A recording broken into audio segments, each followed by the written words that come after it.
cerita kita. Jangan lupa klik like dan subscribe untuk berlangganan.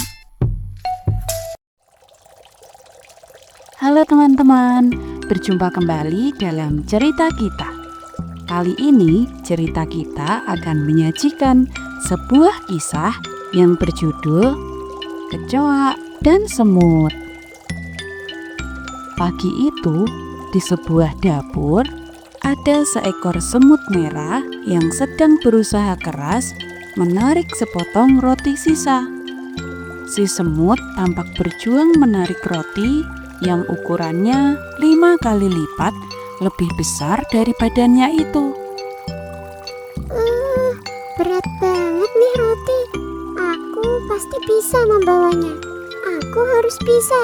Aku pasti bisa, kata si semut bergumam sambil terus berusaha menarik roti itu. Tampak di wajah semut keringat mulai mengalir ke pipinya, tanda bahwa ia mulai kelelahan. Tiba-tiba dari arah samping datang seekor kecoa yang badannya cukup besar. Ia rupanya dari tadi sedang memperhatikan apa yang dilakukan oleh si semut. Si kecoa kemudian mendekat sambil mengolok-olok si semut dan berkata, Mana mungkin semut kecil seperti kamu bisa mengangkat roti sebesar itu. Gak akan mungkin bisa. Si kecoa dengan sombongnya kemudian mengambil roti milik si semut dengan paksa. Karena badannya yang kecil, semut pun langsung terjatuh karena ditarik oleh si kecoa. Kecoa, jangan ambil rotiku. Itu punyaku. Kenapa kamu mengambilnya dariku? Teriak si semut.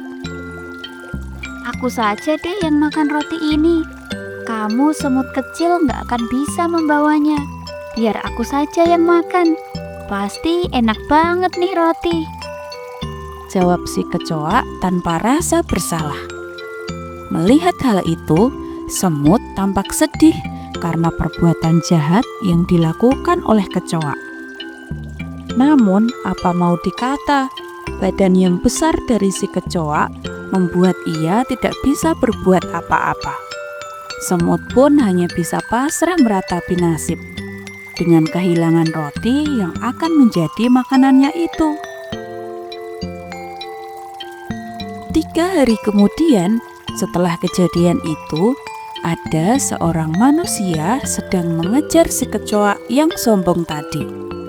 Dikejarnya si kecoa dari ruang tamu sampai ke kamar mandi. Untungnya, si kecoa bisa bergerak cepat sehingga bisa meloloskan diri.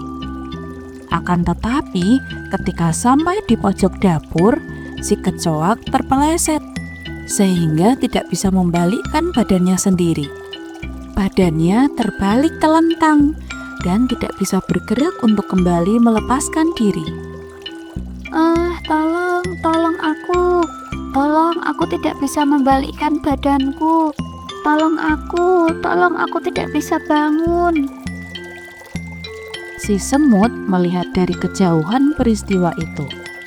Awalnya dia enggan menolong si kecoa. Namun dalam hatinya, ia mengingat pesan orang tuanya agar tidak dendam pada siapapun. Si semut kemudian mendekat ke arah kecoa dan menarik kecoa sekuat tenaga. Berat banget. Aduh, aku gak kuat, teriak si semut. Meskipun semut tidak kuat, namun teriakan si semut terdengar oleh teman-temannya yang lain.